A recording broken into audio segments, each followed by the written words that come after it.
Good morning friends, કેમ છો? જય શ્રી કૃષ્ણ, જય માતાજી. ચેતન ગઠિયા બ્લોગમાં તમારું સ્વાગત છે.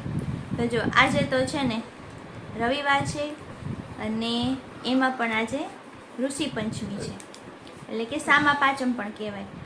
તો આજનો દિવસ છે ને અમે બધા રહ્યા છીએ, હું, ચેતન, કાવ્યા, અમે ત્રણેય રહ્યા છીએ અને આખો દિવસ શું શું કરીએ છીએ તમે અમારી સાથે જોજો. વિડીયો સ્કીપ કરતા નહીં, પૂરેપૂરો વિડીયો જો, તમને આજના વિડીયોમાં બહુ મજા આવશે. જો આજે તો સન્ડે, કાં કાવ્યા? સન્ડે. સન્ડે યાની ફંડે. ફંડે ને? Funday funday funday funday. તો ક્યાં લઈ જાઓ ફોન કરવા માટે? જો આગળ ખોડિયારમાંનું મંદિર છે, ત્યાં દર્શન કરી આવી. બરાબર. અહીંયા રામાપીરનું મંદિર દર્શન છે. કરી આવી. તો બસ ઘરે બેસો.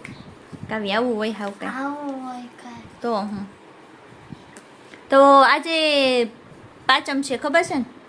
રહ્યા ને ધરારથી મેં બે બાપ દીકરી બેને મેં ધરારથી રાખ્યા એ ખોટું બોલ. છે, એટલે મેં કીધું કે તમે રહ્યો. હાવ જો અવાજ થતો. હા, એમ નહીં. હં. રાતે તે વાત કરી ને રહેવાનું, હા. એટલે મેં કીધું હું રહીશ. તું તો રહીશ, પણ તાર પપ્પા છે ને એને થોડોક અકું ડોકું થતું હતું, એટલે મેં કીધું તમે આજ રહ્યો. આજ તો આખા વર્ષની મોટી પાંચમ છે એટલે મેં એને રાખ્યા છે. મારે રોજ ઈ પાયચમ ન જ રહી હોય. કોઈ દી. નો રહે ને? કોઈ દી.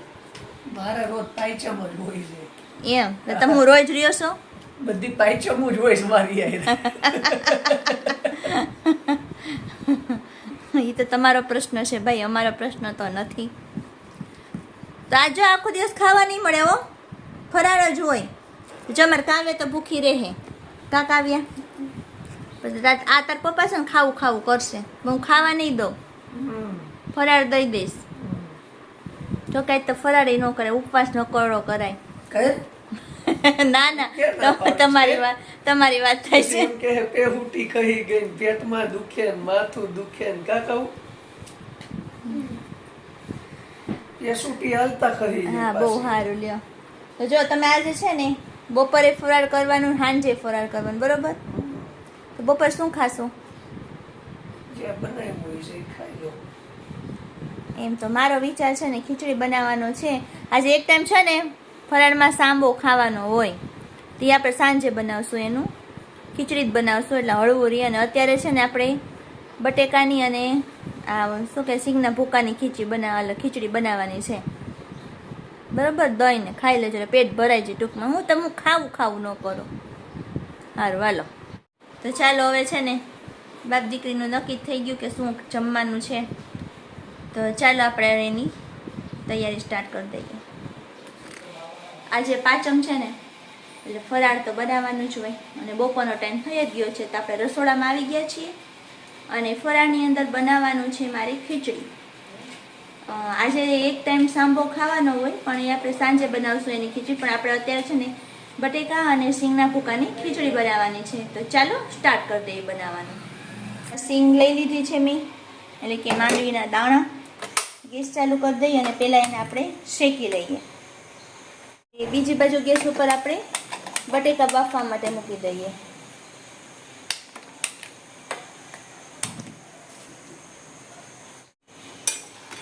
પછી આપણે શેકવાનું સ્ટાર્ટ કરી દીધું છે.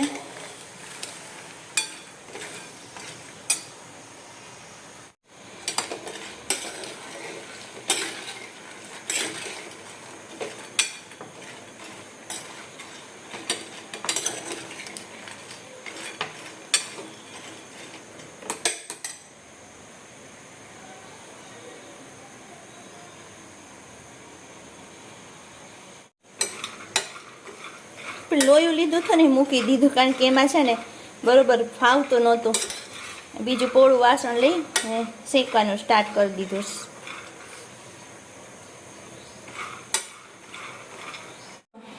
આપણા દાણા છે ને શેકાઈ ગયા છે. હવે એને ઠંડા થવા દેશું એટલે એની બધી છાલ નીકળી જશે અને આપણા બટેકા પણ બફાઈ ગયા છે. તો દાણા થોડાક છે ને ઠંડા થઈ ગયા છે, તો જો કોતરા ઉખડે જ છે. તો ચાલો પહેલાં બધાના છે ને ફોતરા કાઢી લઉં.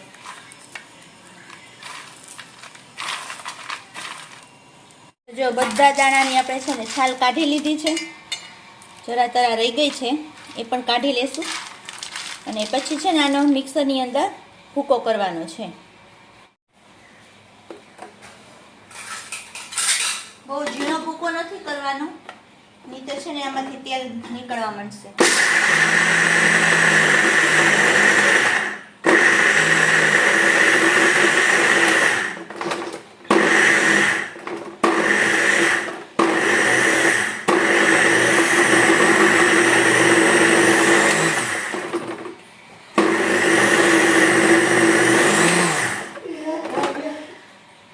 મસ્ત ભૂકો તૈયાર થઈ ગયો છે.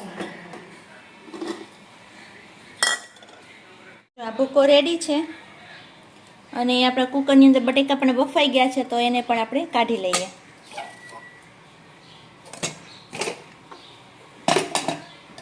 તો જો બટેકા પણ બફાઈ ગયા છે અને એની છાલ આપણે કાઢી લીધી છે અને સિંગદાણાનો આપણે શેકીને ભૂકો કરી લીધો છે અને મરચું અને લીમડો પણ આપણે લઈ લીધું છે, મરચુંને કટિંગ કરી લીધું છે.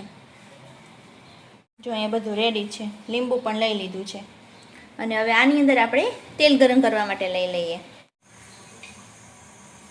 ચલો તેલ ગરમ કરવા માટે લઈ લઈએ.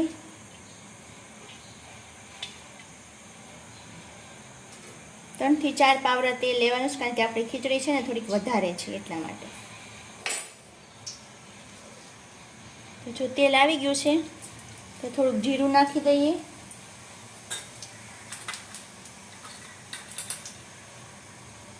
અને થોડીક હળદર, પછી લીમડો અને મરચાં કટિંગ કર્યા છે એ નાખી દઈએ.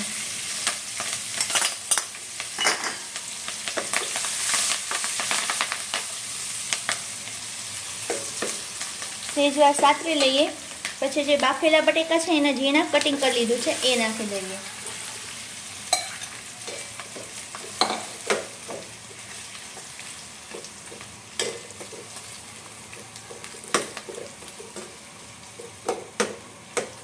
હલાવી લઈએ સરસથી.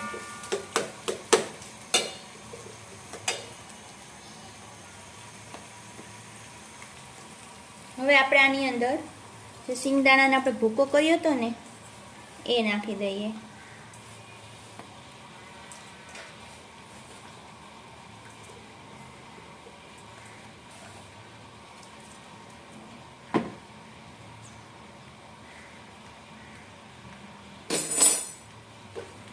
બધું સરસથી મિક્સ કરી દઈએ. પછી જોઈએ ને એ પ્રમાણમાં નાખતું જવાનું ભૂકો. એમ લાગે કે ખીચડી થોડી ઢીલી છે તો થોડોક વધારે નાખી દેવાનો.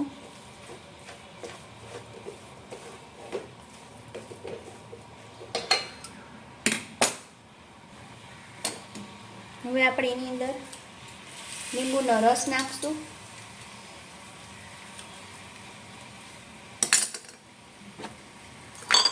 સ્વાદ અનુસાર મીઠું નાખશું.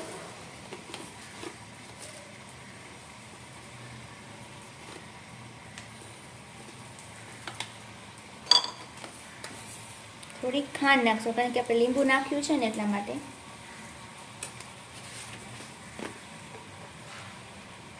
અને તીખાશ માટે થોડીક તીખાની ભૂકી.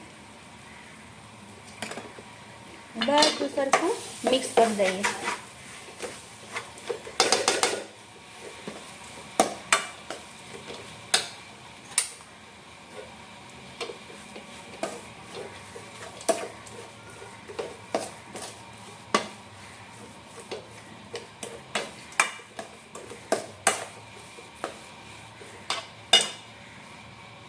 અને ઉપરથી નાખશું લીલા ધાણા.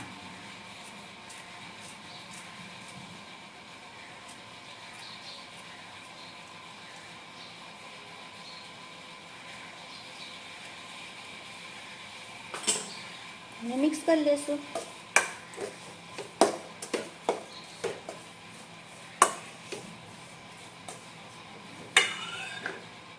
તો આપણી આ ખીચડી રેડી છે.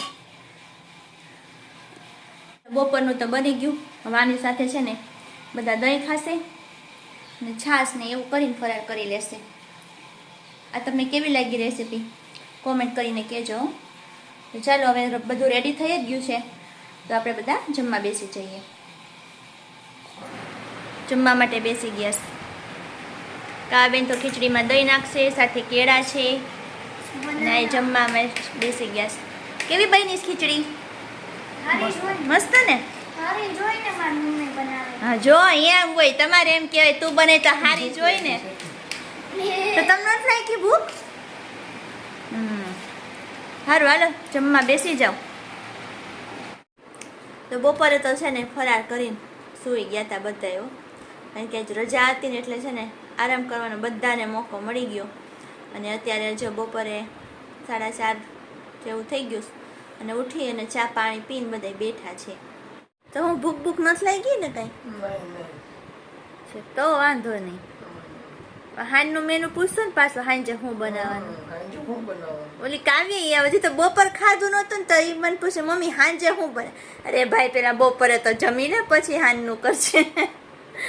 એવું છે.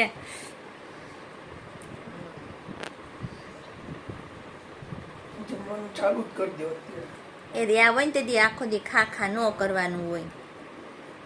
તેથી પેટને આરામ આપવાનો, આપણે અંદરની સિસ્ટમને આરામ આપવાનો, એટલે ઉપવાસ રહેવાના હોય. આ તો ડબલ ખાય તો ડબલ પેટમાં આપણને ઓલા બધાને અવયવને શ્રમ પડે.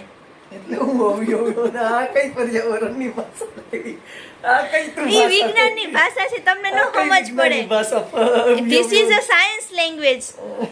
તમને કોમર્સ વાળાને ન ખબર પડે. This is a science language. અવયવોને શ્રમ પડે. What is this? એ અવયવ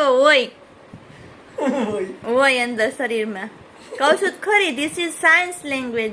this is not commerce language. કાવ્યાનું ભણાવતા ભણાવતા પોતે ભણવા માંડી, હવે દેખાય છે હો.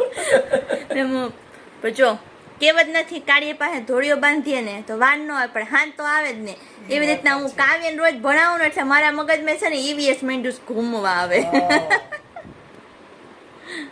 મિત્રો કાવ્યને ભણાવતા છે ને આપણે મગજમાં છે ને બધું આમ ફિટ થવા માંડે. એનું ઈવીએસ ભણાવીને એટલે આપણને છે ને આપણું જૂનું બધું યાદ આવવા માંડે. આપણે ગુજરાતીમાં ભણ્યા, એ લોકો અંગ્રેજીમાં ભણ્યા, એટલે ઇંગ્લિશમાં આવે તો આવું હાયલા કરે. તો ચાલો મિત્રો, આ સાથે આપણે આજનો વિડીયો અહીંયા પૂરો કરી દઈએ. નેક્સ્ટ વિડીયોમાં પાછા મળશું અને ત્યાં સુધી બધાને જય શ્રી કૃષ્ણ, જય માતાજી.